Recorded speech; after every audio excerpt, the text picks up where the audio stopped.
It is said that there are always three kinds of people in any given society. This threefold distinction has been noted and made by notable sociologists and public intellectuals. But this threefold distinction of the three kinds of people, it was first identified and first stated by the supporters and founders of democracy in ancient Greece.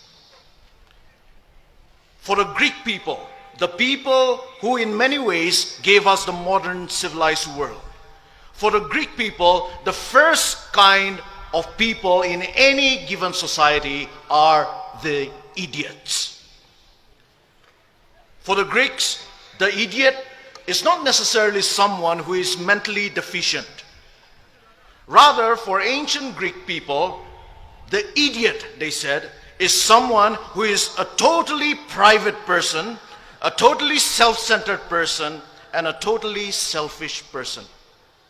They called him the idiot.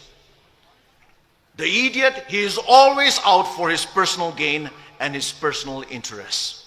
He does not have a public philosophy.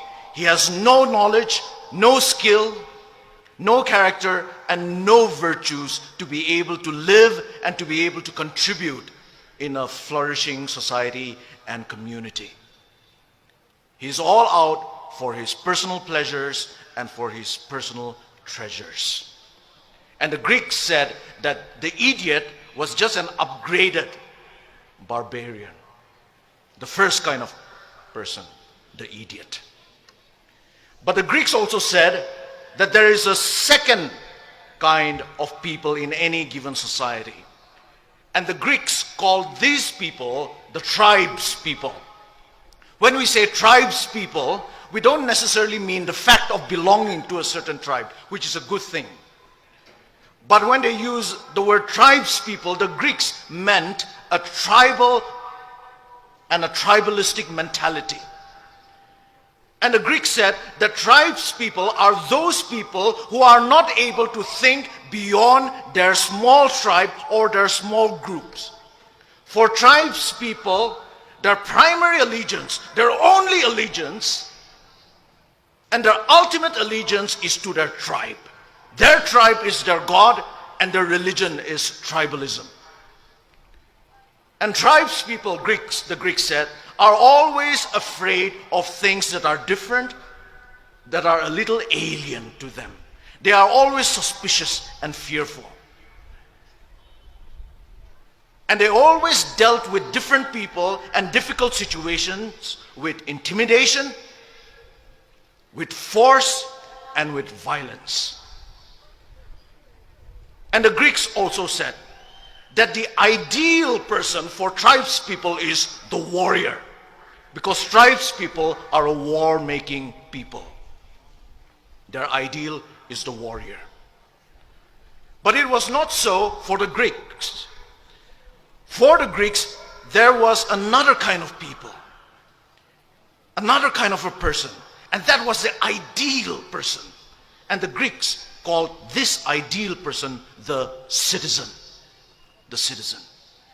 And here when we use the word citizen, we are not talking about legal status or political status. We are talking about the idea and the ideal of citizenship. And who is the citizen? The citizen, according to the Greeks, is someone who has the skills and the knowledge to live a public life, who is able to live a life of civility. The citizen recognizes that he or she is a member of a commonwealth and thus strives for the common good. That is the citizen. The citizen, yes, he or she knows his or her rights in a society. But he or she also knows his or her responsibilities to society. The citizen can fight for his rights, but always with an awareness of and with a respect for the rights and interests of others, of their neighbors. of the smallest of minorities, and of the worst of their enemies.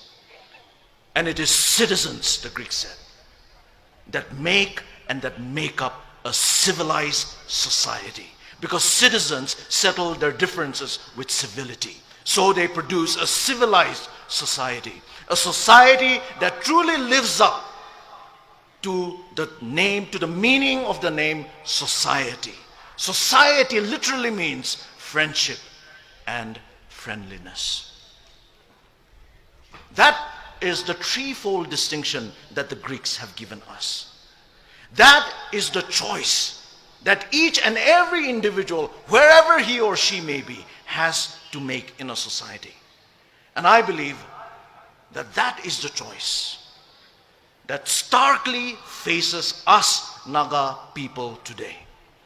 Will we be idiots, living only for ourselves? Will we be tribalistic,